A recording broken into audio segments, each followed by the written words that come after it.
Bonjour à tous, je m'appelle Clara et bienvenue sur cette chaîne. On parle du CRM HubSpot, de growth marketing et de web design.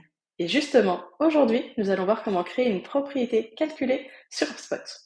Je vais séparer cette vidéo en plusieurs sous-parties. Si vous souhaitez passer directement à l'une d'entre elles, n'hésitez pas à le faire. Sinon, vous pouvez aussi regarder toute cette vidéo d'une traite. Bref, c'est parti. Donc, avant d'entrer directement dans le vif du sujet, il est important de repréciser ce qu'est une propriété calculée. Donc c'est un champ qui va nous permettre de réaliser des calculs automatiques via d'autres propriétés numériques, d'autres champs où on va avoir des nombres sur le CRM HubSpot.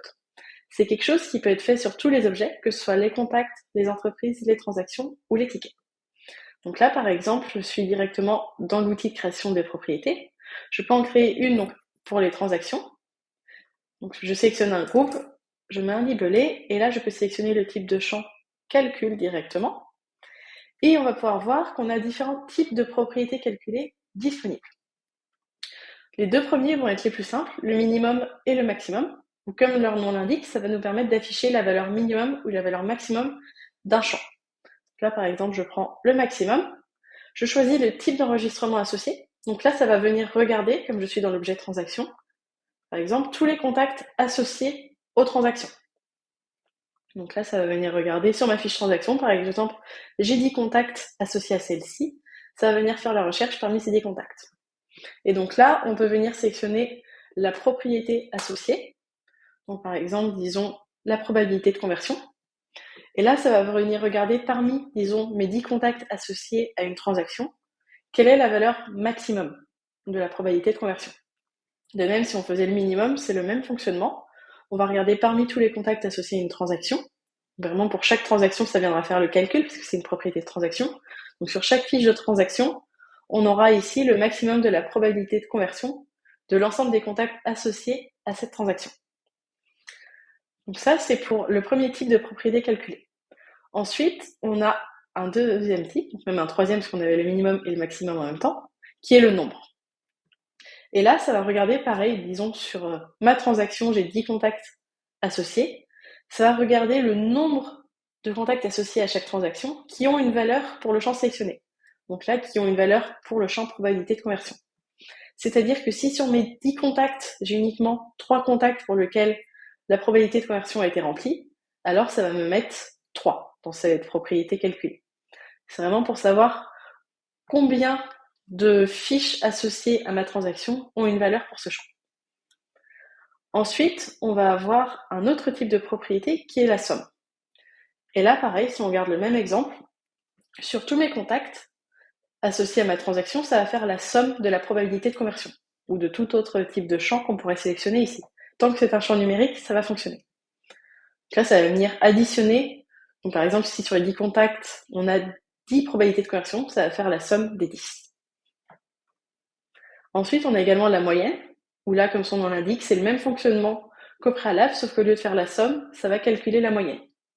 Donc toujours avec le même fonctionnement, sur les contacts associés à chaque transaction, ça va faire la moyenne. Autre type de propriété calculée un petit peu différent, ça va être le délai entre. Où là, on va pouvoir sélectionner une date de début et une date de fin, et ça va venir calculer le nombre d'heures, de jours ou de mois entre ces deux dates.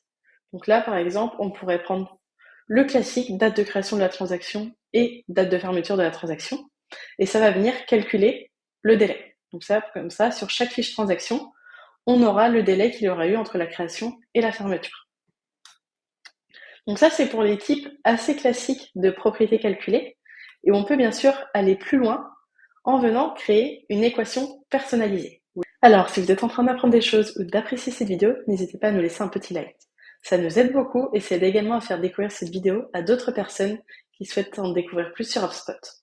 Surtout, si vous êtes débutant et que vous souhaitez aller plus loin dans l'utilisation d'HubSpot, il y a notre média et ses contenus disponibles directement dans la description. Et si vous souhaitez en savoir plus sur les propriétés de contact, ça se passe directement dans le lien en commentaire épinglé. On y retourne. Donc pour créer une équation personnalisée, là, on va pouvoir vraiment mettre tout ce qu'on souhaite. Donc on peut utiliser des champs nombres et également des constantes avec des chiffres directement.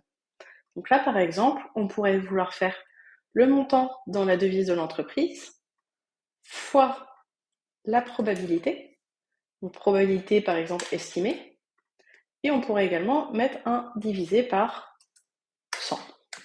Et donc ça, on peut en ajouter, on peut bien sûr développer et aller plus loin dans ce calcul. On peut réduire également, on peut donc venir sélectionner tout type de champ d'ombre, donc là par exemple sur la transaction, parce qu'on est sur un objet de transaction. On peut faire donc des additions, des soustractions, des multiplications ou des divisions. Et on peut ajouter plusieurs éléments donc à cette équation. Donc ça, on peut aller également plus loin si on veut, donc déclencher uniquement le calcul s'il y a une certaine condition qui est remplie. Donc ça se passe juste ici, par exemple, condition supplémentaire. Et là, on peut venir créer une condition et on peut dire, par exemple, phase de la transaction est égale à, et là, on pourrait mettre value proposition, peu importe. Ça, en fait, on peut venir sélectionner et dire, on va lancer ce calcul uniquement si la phase de la transaction est à telle étape ou si la probabilité estimée est égale à temps ou supérieure à temps. Comme ça, autrement, ça ne va pas lancer le calcul. Autre chose qu'il est important de savoir, c'est que si l'un de ces nombres est égal à, est vide, n'est pas du tout rempli, le calcul ne va pas se lancer. Donc le petit tips pour ça, c'est de venir créer un workflow qui va venir automatiquement remplir les champs vides avec un 0. Parce que si on a un 0, ça va lancer le calcul, alors que si le champ est vide, ça ne le fera pas. Ça, c'est la petite subtilité. Et une fois qu'on est bon, donc, on peut venir créer notre propriété et ça va venir l'ajouter à notre liste des champs disponibles sur HubSpot et donc ici sur les fiches transactions. Comme ça, vous pourrez directement l'ajouter à vos fiches transactions et les calculs se feront de manière automatique.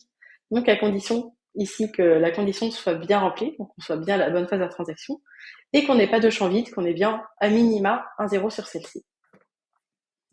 Et voilà, vous avez maintenant tous les éléments nécessaires pour créer une propriété calculée sur HubSpot. Cette vidéo décrit seulement une infime partie de tout le potentiel offert par le CRM HubSpot. Vous pouvez vous abonner pour être les premiers informés sur les nouvelles fonctionnalités et la manière de bien les utiliser.